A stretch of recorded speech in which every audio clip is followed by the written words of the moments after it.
Okay, YouTube, let's do a June update. So in this video, we're going to do something a little different. I'm going to show you how I got that section to this point, from the cardboard stripping down to its finished product. So this was done over about a 2-week period. So hang tight, be back, we'll get this video going. Alright, we have the fascia up. So now we can finish off the lake. And then get that bridge put back in. And we put in the tunnel portholes. We've taped off the rail. We put cardboard stripping for this mountain and along the edging here.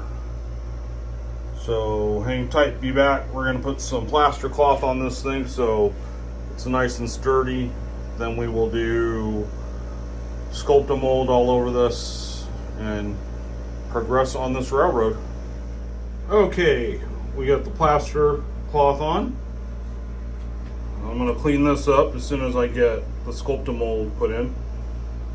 So we're going to let this dry.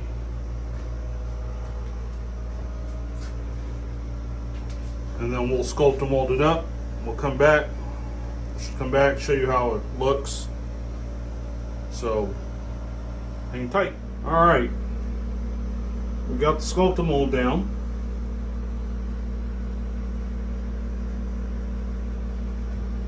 I need to mix up some plaster of Paris for right here so I can do a rock formation. And cover up this with some plaster of Paris, just a thin coat. And along here, we're going to clean up the fascia, sand that down so it's nice and smooth, get it all painted up, scenic. So. Okay, we got it all painted up. We put some joint compound right in here. So once this dries, I will sand it down. And then we got joint compound right there for the steel mill. So we're gonna start on some scenery right in this area over here. Now the joint compound I use is the stuff I had for the shed that was left over. So I just bought this thing at Walmart, get a big old tub for like, I think it was $10.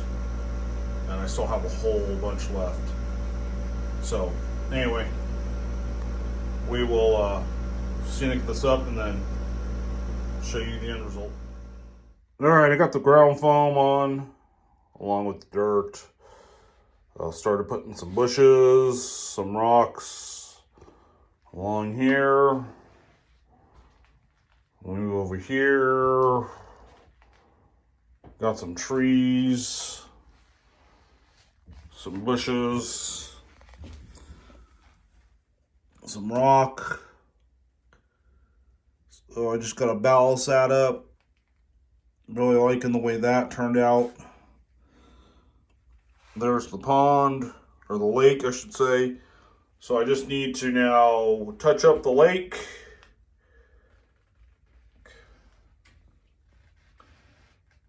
And put some more trees, some more bushes on this thing.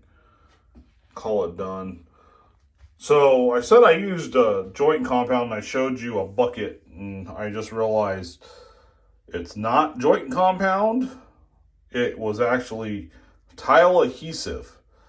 So this right here is tile adhesive, and I was like, oh my gosh, I hope this thing will sand down. And it does, thank God. All right, I got the resin poured for the lake. I've got the track and the bridge in place. So I had to replace this one because when I cut it, I ended up cutting it too short, left a big old gap, so I had to replace that. The bridge, as you can see, kind of comes over a lot. I'm gonna hide that up with a couple bushes right here. The comments will probably be like, oh, it doesn't look prototypical. I'm not into the prototypical thing, so it works, and it works for me, so it's staying. This scene is pretty much, is done. So I'm just gonna, as soon as that resin dries, I'll ballast this rail up. I did get the plaster of Paris in there for the rock formation on the side. Still need to clean all this up. I'm gonna clean this up a little bit, paint it a little gray. I got the trees in. I'm gonna order me some deer, have some deer up here, I guess. And then also I did scenic, those foam mountains. So I like the way it turned out. It's coming along. I'll hide that gap over there. I'll hide this gap over here with some trees. Alright, the resin is finally hardened. So that's what this part looks like now. I'm liking the way it turned out. I don't know what happened right here with this little dot. It wasn't there when I poured the original resin. So, but otherwise I'm pretty happy with it. Alright, earlier I said I used, I showed you a bucket that I said was joint compound, but it wasn't. It was tile adhesive. This is the joint compound I end up using. But tile adhesive I've got at Walmart. This stuff I got at Home Depot. The time it cost me $8. This is the same stuff that was left over for the sheetrock. I don't know what the price would be now with the price of inflation. So this really works. I'll use it for the rest of the roads on this layout. Should last me a while. So hang tight, I'll show you what I'm doing for track cleaning. Let's talk about how I clean my track now. I watched Ron's Trains and Things video on using No-Ox ID specials, so I ordered some off of Amazon, and I got this here. I think I paid like $8 for it.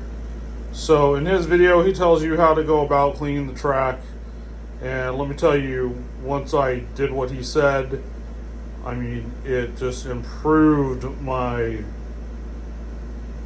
way my locomotives were running, especially that Broadway Limited SD40-2. So anyway, what I did is I did one extra step, and I know a lot of people are going to cringe when I say this, but I used rubbing alcohol to clean my track, get all that black stuff off first.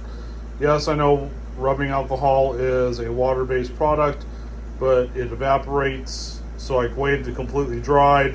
Then I used the mineral spirits to clean the track, and then after that I put the No-Ox ID, and like Ron in his video says, I then ran the locomotives, or first I should say I cleaned the locomotive wheels and got all the grime off of it, and then ran it over the No-Ox ID to coat the wheels. Then I took a rag to wipe off the excess No-Ox ID. So if you remember in my last video in May, I was having issues right here with my Jeep 40 Bachmann sound stalling. So I dropped feeder wires into it, and then I was still having the issues, and then I put that No-Ox ID. And I don't know what it does to this rail, but it solved the problem. The locomotives now do not stall through these frogs, and they completely go through.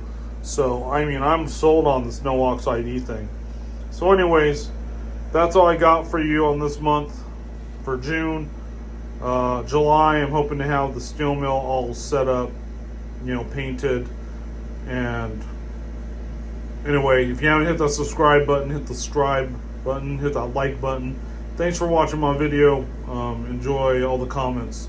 I'll see you on the next one.